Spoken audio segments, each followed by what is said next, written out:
The Big Lebowski is one of the most famous cult movies of all time. There are Lebowski-themed bars, Lebowski stores, and an annual Lebowski festival.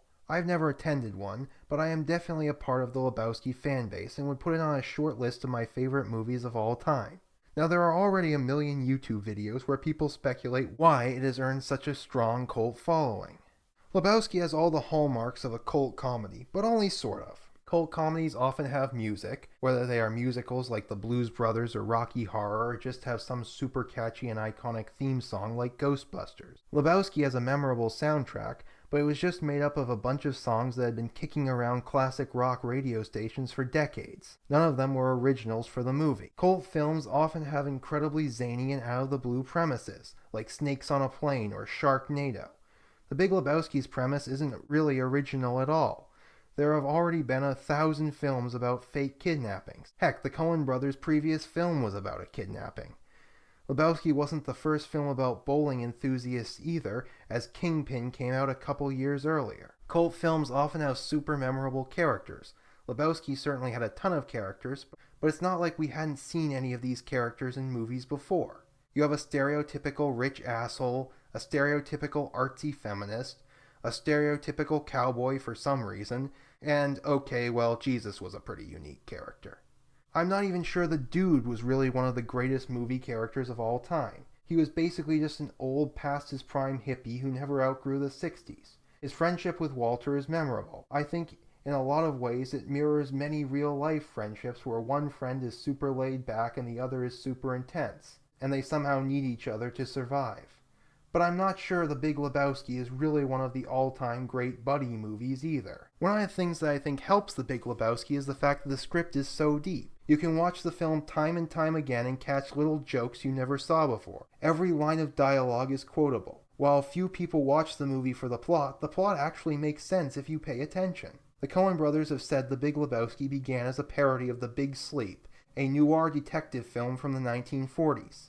The similarities may not be obvious at first, as the films have such a different feel, but it's not hard to see the connections. Both films were about wealthy, eccentric people in Los Angeles. Both deal with a convoluted mystery where a person has disappeared and no one tells the truth because everyone has something to hide. Our hero has to slowly unravel all of the subplots to figure out what is really going on. The difference is that in The Big Sleep, the hero is a smooth-talking detective, and in Lebowski it's a stoner who just wants his rug back. I think Lebowski's mystery actually made more sense than the mystery in The Big Sleep. It genuinely could function as a well-thought-out mystery film. One thing it does have, which a lot of cult movies do, is crazy fan theories. One of the most famous is the idea that Donny was not a real character but Walter's imaginary friend. I just want to clarify that I don't think this is what the Coen brothers intended. In fact, they've basically said so in interviews. I just think it's a fun fan theory worth exploring.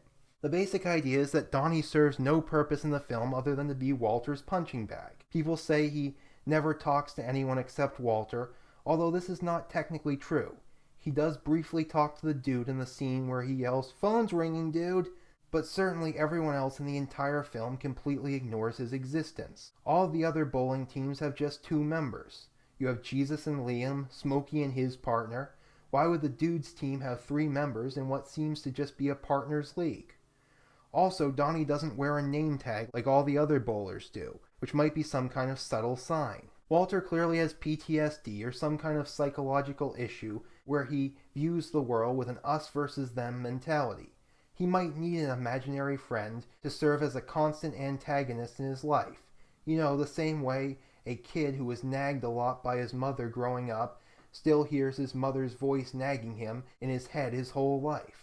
Donny's death serves no real purpose for the film. So maybe he died because in that fight, Walter progressed emotionally and decided that he no longer needed Donny. A funeral home wouldn't let you actually walk out with a deceased friend's ashes in a coffee can. So maybe his death was just a sign that Walter had defeated one of his inner demons.